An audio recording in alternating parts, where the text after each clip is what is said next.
This is the front shock. It goes on a 580 Arctic Cat.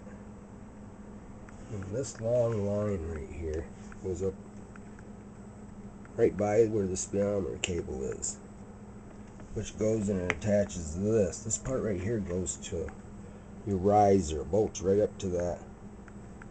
And then this piece right here, this Fox cylinder, slides into this. Then you tighten these down, these Allen bolts, and then this attaches to the front of the skid. And then like the shock goes like right here, and then that goes right on up to this.